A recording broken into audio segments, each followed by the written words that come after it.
दोस्तों, आज की कहानी है। मैं आपको एक पत्नी का अधिकार कभी नहीं दे पाऊंगा। दोस्तों, कहानी शुरू करने से पहले अगर आपने चैनल को सब्सक्राइब नहीं किया हो तो कर लीजिए ताकि आपके पास पहुंच सके हर नया वीडियो। उसकी शादी का सपना उससे ज्यादा तो उसकी माँ की आंखों में बसता रहा था। तभी तो अपने लाड़ों की शादी पर दिल खोलकर खर्च किया था। मालती जी ने दुल्हन के वेश में अपनी बेटी की बलाया लेते नहीं थक रही थी वह, और आंखों में ना जाने कितने सपने सजाए। नई दुल्हन ने घर में कदम रखा था। भव्या और तपन की जोड़ी बहुत जम रही थी। पर ये कैसे शब्द थे जो पिघले हुए शीशे की तरह भव्या के कानों में पड़ रहे थे। सखिया, कोई भी नई नवेली दुल्हन शादी की पहली रात अपने पति से ऐसे शब्द सुन सकती है? उस नवोढा की क्या हालत होगी जब उसका पति उससे कहे कि मैं आपको एक पत्नी का अधिकार नहीं दे पाऊंगा, लेकिन मैं सम्मान जरूर दे पाऊंगा। आप इस घर में एक बहू की हैसियत से रहिएगा, लेकिन एक पति के प्यार की उम्मीद मुझसे मत कीजिएगा, मैं नहीं दे पाऊंगा। तपन ने अपनी शांत पर बेलोस सी आवाज में कहा। तो एक बारंगी भव्या की समझ में नहीं आया कि वह उसकी इस बात का क्या जवाब दे। फिर भी उसने संकोच हटाकर पूछ ही लिया, क्या मैं इसकी वजह जान सकती हूँ? मैं किसी और से प्यार करता हूँ तो फिर आपने ये शादी क्यों की? विजातीय विवाह के लिए घर वाले तैयार नहीं थे और आप उन्हें बहुत पसंद थी। तपन के इस जवाब से ऊपर से नीचे तक लेग उठी भव्या। ये क्या बात हुई भला? एक तो उसने भी कोई तपन से खुशी खुशी शादी की थी। उसके लिए तो शादी एक पवन परिणय की तरह थी। उसे बताया गया था कि लड़के को भी वह बहुत पसंद है। तो आज वह अपने नौसे से ये क्या सुन रही थी? ऊपर से तपन की ऐसी बेरुखी। भव्या की मर्जी ना तो किसी ने शादी के पहले पूछी थी और ना ही अब किसी को ये ख्याल था कि भव्या क्या चाहती है या उसके मन में क्या चल रहा है। उसे तो तपन से सिर्फ एक बार मिलवाया गया था और यही बताया गया था कि तपन और तपन के परिवार वालों को भव्या बहुत पसंद है और इसीलिए ये शादी हो रही है। वैसे भव्या भी शादी तो करना चाहती थी, लेकिन वो चाहती थी कि उसका विवाह प्यार और समर्पण की एक मिसाल बने। पर तपन तो कह रहा था कि उसने उसे ठीक से देखा ही नहीं और वह उसको कभी प्यार ही नहीं कर पाएगा। तो फिर भव्या किस प्यार और समर्पण की उम्मीद कर सकती है? बिना पति के प्रेम के वो कैसे विवाहिता हुई भला? और अगर पति का प्रेम नहीं है तो इस विवाह का क्या औचित्य है? ये सवाल भव्या के अंतर्मन से गूंज रहा था। अब तो भव्या का मन कर रहा था कि एक पल के लिए भी इस घर में ना रहे।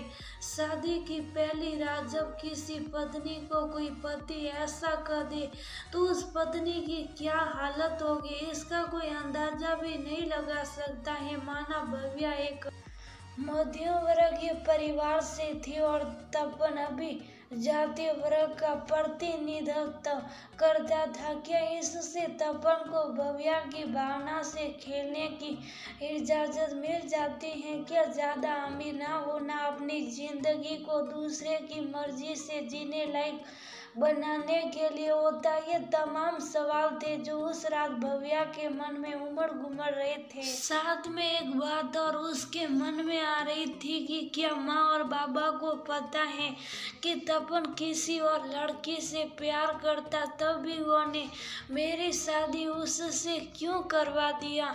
नहीं, शायद बाबा को नहीं पता। इसका मतलब तपन और उसके माता पिता ने मुझे और मेरे माता पिता को धोखा दिया है। ये सारी बातें भव्या के मन में थी, लेकिन वो किससे पूछती। तपन तो उसी कमरे में बड़े से सोफे पर मुंह मोड़कर सो गया था। खैर किसी तरह रात कटी और अगले दिन पग फेरे की रस्म थी। भव्या सुबह तड़के उठी थी कि सास ने ऐलान कर दिया कि आज पग फेरे की रस्म में बहू मायके नहीं जाएगी, क्योंकि अगले ही दिन रिसेप्शन है, सो उसी की तैयारी की जाएगी। ये सुनकर भव्या मन महसूस कर रह गई। वो जल्दी से जल्दी अपने माता पिता से बात करना चाहती थी। खैर किसी तरह रिसेप्शन की अगली सुबह और जब वो मायके के लिए रवाना हुई तो उसकी सास ने गाड़ी में बहुत सारा खाने पीने का सामान और घर वालों के लिए कपड़े वगैरह रखवा दिए। ये सब देखकर भव्या को समझ नहीं आया कि अभी तो शादी पर इतने कपड़ों का आदान प्रदान हुआ था, फिर से कपड़े क्यों दिए जा रहे। गाड़ी में बैठने के थोड़ी देर के बाद ही भव्या को मालूम पड़ गया कि ये सब ताम झाम किस लिए था। जब तपन ने उसे बड़े धीमे स्वर में कहा, अपने मायके में किसी को मत बचाना कि मैंने पत्नी का अधिकार नहीं दिया और मैं किसी और से प्यार करता हूँ। बस ये समझ लो कि ये शादी एक ऐसा समझौता है जो आजीवन चलेगा। मेरे माता पिता कभी भी मेरी उस लड़की से शादी करने को नहीं मानेंगे जिसे मैं प्यार करता हूँ। तुम्हें मेरे यहाँ खाने पहनने की कोई कमी नहीं होगी, तुम जैसे सब वैसे रह सकती हो, बस अपना मुंह मत खोलना। सुनकर मजबूर भव्या अपना मुंह बंद रखने के लिए विवश हो गई और सोचने लगी, सच शादियाँ मजबूरी में की जाती हैं तो जिंदगी कितनी मुश्किल हो जाती है। जो भव्या छोटी छोटी बातों पर खुश हो जाती थी, शादी के नाम पर ना जाने उसके भोले से मन में कितने सारे लड्डू और बुलबुले उड़ते थे। वो बिल्कुल शांत हो गई थी। मायके में उसका बुझा बुझा चेहरा बहुत कुछ कह रहा था, लेकिन वह बार बार माँ के पूछने पर टाल जाती थी। वो माँ भी क्या करती, आखिर माँ से नहीं रह गया तो वो ने खुलकर पूछ ही लिया। फिर भव्या ने भी रो रो कर अपने मन की बात माँ के सामने रख दी। जब पूरी बात पता चली तो माँ ने कहा कि अब तुम्हारी शादी हो गई है तो अब तुम्हें जैसे भी हो उनके शादी निभाना होगा। पर भव्या ने कहा, नहीं, मैं वहाँ नहीं जाऊंगी जहाँ मुझे प्यार और सम्मान नहीं मिलेगा, मैं वहाँ नहीं जाऊंगी। उसकी आवाज़ की दृढ़ता के सामने माता पिता ने कुछ नहीं कहा। पर तुम ये मत भूलो कि तुमसे छोटी भी दो बहनें, अगर तुम इस तरह से मायके में रह जाओगी तो उन दोनों की शादी भी नहीं होगी। ये भव्या के उस पिता के शब्द थे जो उसे बहुत प्यार किया करते थे, पर अब एक मजबूर पिता थे। और भव्या ये अच्छी तरह से जानती थी कि इस समाज में शादीशुदा बेटी का मायके में रहना बिल्कुल अच्छा नहीं माना जाता। जितनी कुंवारी बेटी खटकती हैं उससे कहीं ज्यादा शादीशुदा या तलाकशुदा बेटी समाज की आंखों में खटकती रहती हैं।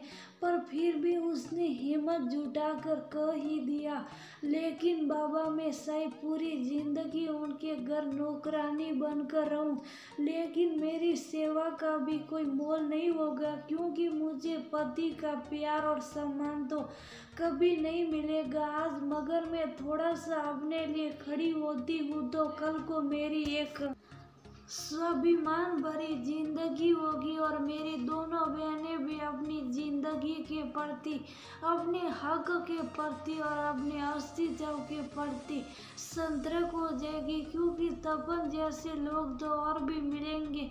हमें खुद को मजबूत करना होगा और खुद की अहमियत समझनी होगी, ताकि हमें कोई भी इंसान दोहम दर्जे का ना समझे।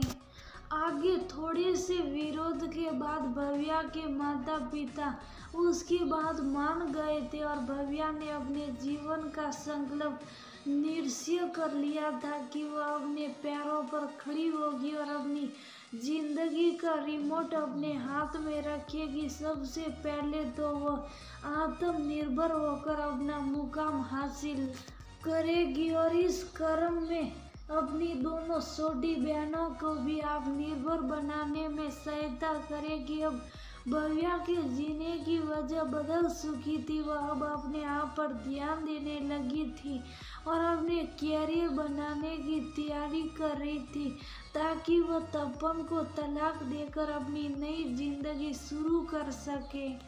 तपन और उसके परिवार वालों ने बहुत कोशिश की कि भव्या उनकी बात मान ले, लेकिन भव्या ने अपने जीवन का लक्ष्य निश्चित कर लिया था और उसे अब पता था कि आगे उसे क्या करना है। इसलिए उसे सही समय पर उसे तलाक भी मिल गया और उसने अपने पैरों पर खड़े होकर आगे जाकर अपने मनपसंद युवक पवन से शादी भी कर ली। ऐसा कई बार होता है कि जीवन में कभी एक पल ऐसा आता है जब हमें सिर्फ अपने लिए निर्णय लेना होता है। उस निर्णय पर हमारा भविष्य निर्भर करता है। मानिनी भव्या ने भी सही समय पर अपने भविष्य का कठोर निर्णय लिया जिसकी वजह से उसका भविष्य तो संवर ही गया, साथ ही उसकी दोनों बहनों को भी जीवन जीने का अंदाज पता चल गया और अपने अस्तित्व को स्थापित करना कितना जरूरी है ये भी पता चल गया। शुरू में जो लोग भव्या को एक तलाकशुदा समझकर, अकेली औरत समझकर कमतर समझते थे, आज उसे एक सफल नौकरी पेशा के साथ एक कुशल गृहिणी के रूप में देखकर अपनी बहू बेटियों को उसका उदाहरण देने लगे थे। इस सब के मध्य में भव्या का अपना आत्मविश्वास और उसका साहस था जो वह समाज की गलत सोच और मान्यताओं से टकराई और खुद को विचलित नहीं करके अपना हक लिया और अपने अस्तित्व को स्थापित करने के लिए पुरजोर कोशिश की। तभी आज उसका नाम एक उदाहरण बन चुका था। आज अपने खुश रखने की वजह भव्या की मेहनत थी। उसने खुद अपनी खुशी पाने के लिए कोशिश जो की थी। वैसे कहा जाता है कि सफलता उसी के कदम चूमती है जो उसे पाने के लिए कोशिश करता है। हमारी कोशिश में दम होना चाहिए। सफलता तो मिलकर रहती है। शायद जीवन के किसी क्षेत्र में सफलता पानी हो, लगातार कोशिश, साहस और हिम्मत अगर हो तो वह दिन दूर नहीं जब सफलता का हर तमगा हमारे